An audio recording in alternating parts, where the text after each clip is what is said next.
Hey guys, ayan, paano nga ba ang gumawa ng deed of sale? So, ang deed of sale, ang gagawin natin ay para sa motor o sasakyan. So, ang paanong paggawa, kailangan mo ang deed of sale kung ikaw ay nagbebenta or bibili. So, ang gagawa naman dapat ng deed of sale ay ang nagbebenta ng sasakyan o motor. Ikaw na bibili, dapat siya lang ang magpo-provide, si magbebenta. Pero may mga senaryo kasi na si nagbebenta, hindi marunong gumawa ng date of sale. And then, kung kaya mo naman, ikaw na ang gumawa, and then pag-usapan nyo na lang, baka pwedeng ibawas sa price, ganyan-ganyan. Pero napakadali lang naman ang paggawa ng date of sale. Okay? So, ayan, turo ko sa inyo. So, ito, meron na tayong sample dito ng deed of sale. Ayan. So, ito siya. Ito yung pointer ko ha. Sundan nyo na lang. Okay. So, ito, ilagay nyo lang itong details na ito. No, all men buy this presents that. Ito, ilagay dito yung pangalan nung nagbebenta. Itong first na blank na to. Pangalan, complete name, pati middle name, pati junior, kung junior siya o senior. Tapos ito, Filipino of legal age and a resident of, ito yung address niya, complete address. Yung address dito, take note lang, dapat akma sa ID niya na pinapakita niya o ID mo na ipipigay mo sa bibili para hindi magkaroon ng problema kapag kukuha ng PNP HPG clearance. So ito, make, may mga kulong dito na tayo, no? Ito, unahin natin itong make. Yamaha, ayan, makikita mo to kung anong gawa. Yamaha yung motor, kung Honda, Honda, kung Rusi, kung Toyota, lagay mo Toyota. Series, makikita mo rin to sa Certificate of Registration, kukopyahin mo lang yung Certificate of Registration nyo. NMAX EBS, BKT, so yung nakalagay, type of body, motorcycle, or lalagay lang MC, pwede rin. Year model, 2021, makikita mo rin sa Certificate of Registration, OR number, makikita mo rin to sa Certificate of Registration, so ito nag-invento lang ako ng mga number dito ha. So, ayan. Pero yan yung sample, ganyan siya.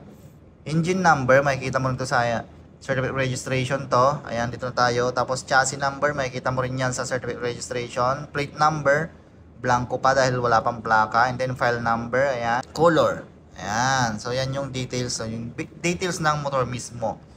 So, kapag okay na yan, lahat naman yan makikita sa Certificate of Registration.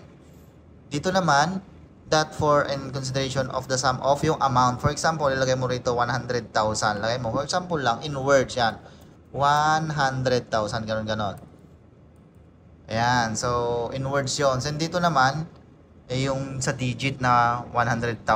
Ayan, lagay mo rin dito. Tapos pangalan dito ng bibili. Okay? Complete name niya, tapos address ng bibili dapat akma din sa ID niya para hindi magka-problema in the future kapag kukuha ng clearance. Tapos ito, si Notary Public na bahala. Si Bendy, ito yung bibili.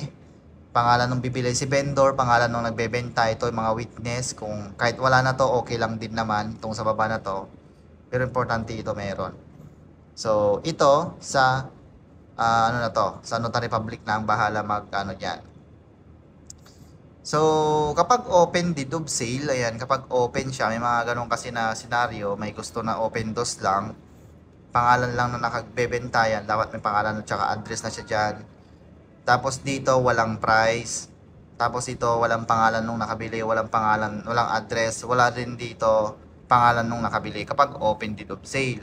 Pero dapat may pirma na dito yung vendor o nagbebenta, okay? So, ayan, ganun lang siya.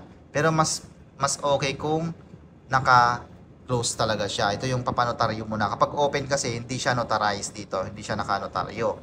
Ayan. So, kung wala, mas madali, pumunta na lang din kayo sa Google. Ayan, search nyo lang, deed of sale of motor vehicle. Sana. Ayan, tapos ito, may mga, pwede yung pagkopyahan dito. Ayan. So, pwede kayong magkopya dyan or pwede yung i-copy paste or i-download na lang yan para hindi kayo mahirapan. So, ganun lang mga ka-rides yung paggawa ng deed of sale. So, basta pag may ikaw nagbebenta, magbibigay ka ng 3 kopya para sa bibili tapos maiwan sa'yo is 1 copy. Okay na yon. Okay? So, ganun.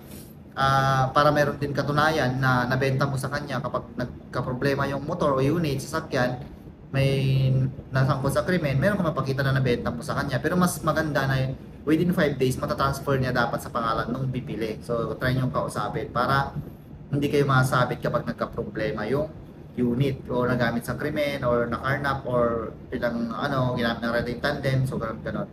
Okay? So, kung kayo naman is walang computer, walang access sa computer, hindi marunong mag-computer, pwede na rin kayong bumili sa mga computer shop. Ayan, meron yan sila. Pwede kayong magpapalit sa kanila, parang mura lang yan eh. Kasi 10 pesos, 5 pesos, ganyan. Pero kapag sa notary ka ng pagawa, mahal na yon. Okay? So, ayun lang. Pwede lang naman na sulat kamay yung binabanggit kanina. Pwede sulat kamay yung mga pangalan lang. Pero yung na yun, dapat naka-computer. Yung mga ibang details doon. Maliban sa pangalan or yung mga details sa motor, pwedeng sulat kamay, pirma, ayan. So, ayun. Kung meron pa kami dagdag na katanungan, mag-comment down below, sagutin natin. Sharing is caring!